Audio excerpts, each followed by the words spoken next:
Nintendo borrowed an idea from Disney back in the 1950s, and it's earned billions of dollars because of it.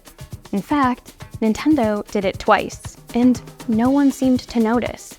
It took one life-altering trip from Kyoto, Japan to Los Angeles into the office of Walt Disney, where the key to success was placed in the lap of a 22-year-old with zero business experience.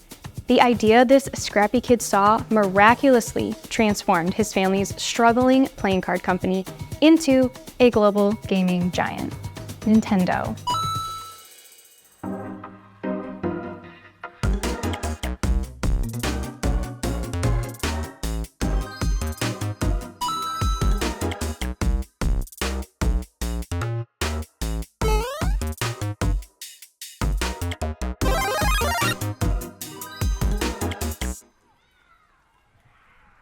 All right, so the story begins in the early 1900s, when Nintendo was just a small playing card manufacturer based in Kyoto. They specialized in making cards for a popular game called Hanafuda, which was mostly played in illegal gambling houses. Even though Nintendo was the dominant manufacturer of these cards, it was due to this being such a niche market, and no one else wanted to be associated even vaguely with Yakuza. Even when they attempted to export Western-style cards to other countries, wartime made this diversification nearly impossible. They clung to their main product offering as a lifeline. And after the sudden death of Nintendo's CEO, his grandson, Hiroshi Yamauchi, a 22-year-old student with no business experience, suddenly found himself at the helm of his family's struggling company. Yamauchi knew they needed to do something different to survive, and started looking for answers outside of Japan. He traveled to the US in 1953 for a toy conference and visited other playing card manufacturers. Yamauchi arrived hopeful to find new methods to grow his business, but he was crushed by what he saw.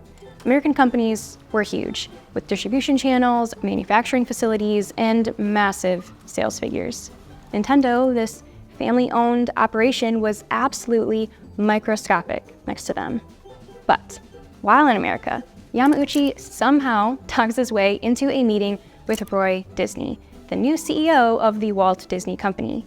After being taken behind the curtain, he was amazed at what Disney had done with its most famous character, Mickey Mouse. Through the power of licensing, Mickey was on watches, on clothes, on toys. Everyone knew Disney because everyone knew Mickey. Yamauchi had never seen this idea before, making a character the face of a company. Keep in mind, this was the same time the Astro Boy comic was just starting to be printed in Japan. Godzilla hadn't even been created yet, so this idea of a licensed character was very, very fresh. There, in the glitzy corridors of Disney's empire, a transformational deal was struck. Yamauchi gained the rights to use Disney characters on his playing cards. Mickey Mouse, Donald Duck, and others would soon grace Nintendo's products. In 1959, Nintendo started selling playing cards with Disney characters, and these characters totally changed the card's perception. Now these products were marketed to children, displayed in toy stores. It was a huge success. Nintendo sold a record-breaking 600,000 packs of Disney cards that year. Through Disney's licensing strategy, Nintendo's reputation grew. It went public just 3 years later, buying its own office building in Kyoto and making Nintendo a recognizable brand name, if only in Japan. But Yamauchi couldn't let go of the root of Disney's idea. He wanted to go global. The problem was, he just didn't have a lovable character yet of his own. And he knew Nintendo's development of new entertainment products was only just beginning. In 1966, Yamauchi, upon visiting one of the company's Hanafuda factories, noticed an extending arm toy, which had been made by one of its maintenance engineers, Gunpei Yokooi, for fun. Yamauchi was so impressed, he promptly promoted Yokooi from maintenance duty to product engineer, and it was a move that helped usher in Nintendo's new era of toy manufacturing, and it couldn't have come quicker. Sales for Disney cards were on the decline. Adult entertainment in Japan had shifted to bowling and pachinko, a mechanical arcade game, and Nintendo felt stuck. They knew they needed to focus on R&D ASAP. Decades later, Yokooi became head of Nintendo's research and development division, where he would invent the Game & Watch, and later, the Game Boy. In fact, Yokooi cemented a way of thinking and developing products that became part of reborn Nintendo's DNA. Even to this day, he called it lateral thinking with seasoned technology. To him, the philosophy was simple.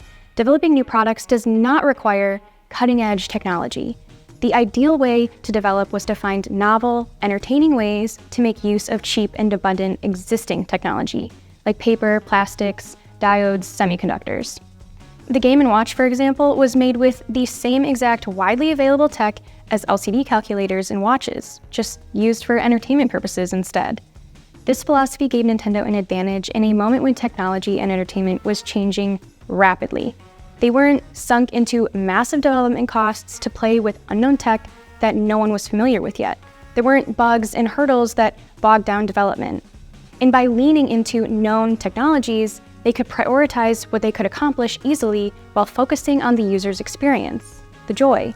They could now constantly repurpose their manufacturing assets to do more with less. The 1970s came with a shift in culture, and in the middle of that decade, a new form of entertainment was exploding: arcades. In these new venues, electrical mechanical games like shooting games and driving simulations, the natural evolution of pinball and lottery games were rapidly becoming the epicenter of youth culture, even before the all-electrical Pong game took off. Yamauchi took notice, pushing his company to use its newfound tech development expertise. Primed with the goal of good character development, they entered the world of arcades. They tried their luck with a few simulation games, some peripherals like light guns, and even several failed early arcade games that inched them even further away from financial stability.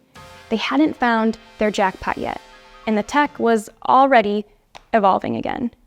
It's 1978, and Space Invaders is launched. 1980, and Pac-Man hits the scene.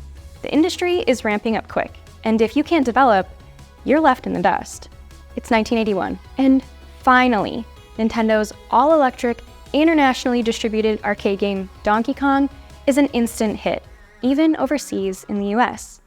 It's silly if you think about it too hard. You play a plumber saving his girlfriend from a petulant, barrel-hurling ape.